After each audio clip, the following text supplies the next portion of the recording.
Triple double summon boost, the first of its kind for Raid on this 2-year celebration. But one crucial question remains: will you summon or will you not summon? On one part, you would get some Krila fragments. On the other part, you would get some fragments of a new champion, potentially a guaranteed champion of a new faction. So which will you choose? In today's video, we're gonna break that down.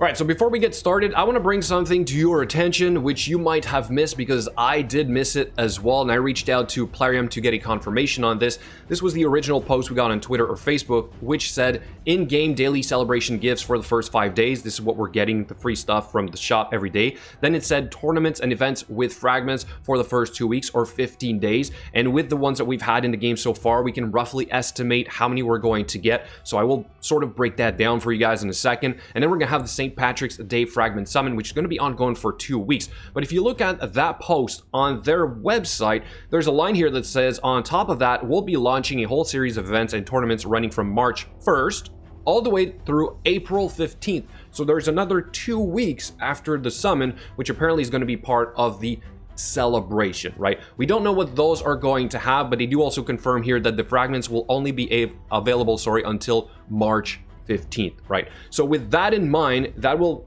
potentially impact your decision to decide if you're going to summon or not, which is what I want to break down right now. And yes, I was one of the first content creators to say, save your shards, don't summon, literally like 6 days ago, right? That this was going to be better spent during the next fragment summon or perhaps the new faction. However, a 2x event during a summon rush, which we're about to have tomorrow, which does seem like it is going to have some Krila fragments, is in a sense part of a fusion event, especially if you're this close to being able to get Krila. And even though we don't exactly see if we're going to get more fragments, but we've been going on 4 days so far, and we see Dupe Burgot's events, right, coming back. We only see Elegais once, and we only see Dracul once. So far, I'm going to say within the first week, we've seen at least all of them almost once, aside from Iron Brago, which could be coming down the road. So let's say that within the first 7 days, we should get at least 5 fragments of each of them. Let's pretend we're going to repeat that next week.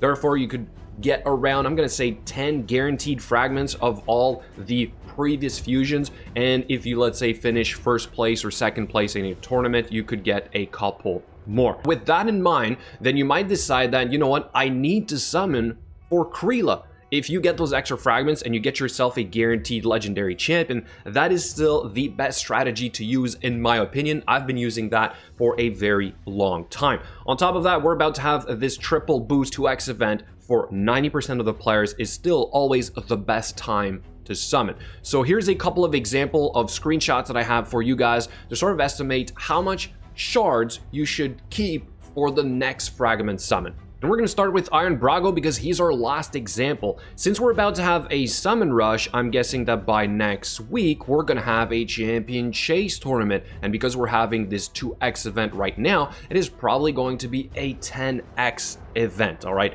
So you will have to summon if you want to get this new champion. We usually have to anyway because of how the fragments are broken down.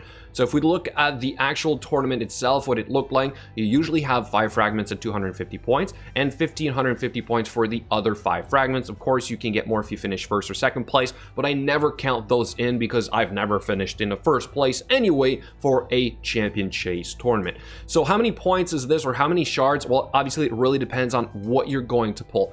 Because of that, a champion chase tournament is really hard to predict. Instead, here's what you can predict. Do you have an extra Burgoth that's going to be ready to fuse? Do you have an extra Krila, Dracul, or Elegais that you'll be ready to fuse? Can you fuse a Broadma? That is all easy points. Do you have 100 mystery shards that you can burn? Part of, let's say, the champion training event? You could always do that. So I'm going to say that because you're summoning now, it might actually give you the points you need to complete this without actually using shards. That's a big if, all right? It might not be possible for all of you guys, but that is a couple of tips that I'm going to suggest. And then let's look at the actual summon rush, which is probably going to be the following week. This is a fluke. This 5 fragments at 50 points never happens this way. It's usually 330, 1070, and then 3000 points. This is really hard to get. But this here is a known amount of shards. count your shards, whatever you have ready to go for this, to hit this 3,000 in case you really need to go all the way there. Then you can spend the extra you have left right now.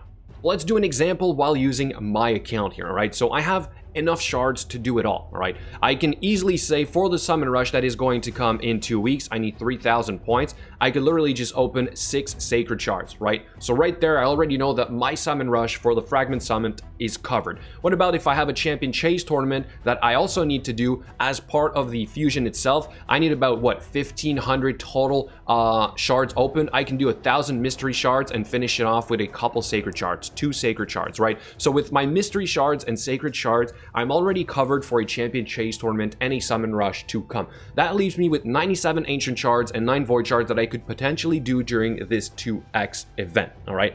Also, what I could do in the meantime is I have a little bit of time to prepare. I could get a relic keeper going for an extra 250 points. That would save me a sacred shard for the champion chase tournament, or even perhaps a Broadma. If, let's say, I open the void shards and I get myself a Bloodhorn, I would have another 350 points for the champion chase tournament.